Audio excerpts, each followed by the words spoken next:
I planned carefully, which usually means the city has other plans. I was going to my granny's place, nothing dramatic, just coffee, cake, a bit of giving out about life, a normal evening. Or that was the theory anyway. The grocery store near my apartment had an automatic door, which is always comforting, because sometimes they don't. I needed one thing: coffee. The expensive kind my granny likes because apparently suffering should taste nutty with hints of chocolate. Of course, it was on the top shelf, not unreachable, just optimistically placed. I looked around for help. A teenager in an employee vest walked past me carrying boxes. He said, You can request help through the app. "There's an app now to help you reach things on shelves." Grand century we're living in. 2 blocks later, a moving truck was parked directly in front of the sidewalk cut. The driver saw me looking at it. He smiled politely, then continued carrying a couch. I took the long way around.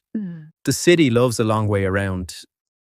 Then somebody had parked electric scooters on the footpath again. You know, not maliciously, that's the important thing.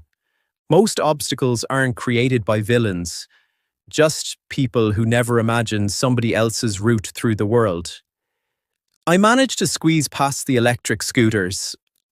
At the bus stop, 2 teenagers stared at my backpack. One of them grabbed the handle for a second. Not stealing, just testing reality. People think wheels make you invisible. They actually make you memorable.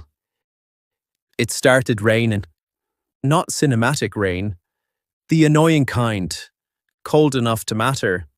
Light enough to continue. The bus finally arrived. Old model, tall steps, no ramp. The driver opened the door, looked at me, then looked at the rain like he personally had designed both the bus and the weather. Then he said, Sorry, next one. and the doors closed again. I watched the taillights disappear into the rain. There are moments when the city quietly tells you, not today, so I kept going.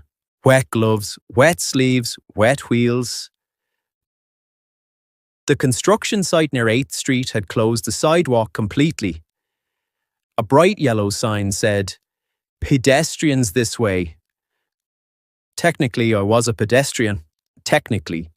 By the time I reached my granny's building, I looked like I had crossed the Atlantic manually. But I made it. Mostly. I went inside into the warm lobby. The elevator light was glowing red. Out of order. Service requested. Naturally. Of course it is. I stared at the elevator. Silent doors. Red light.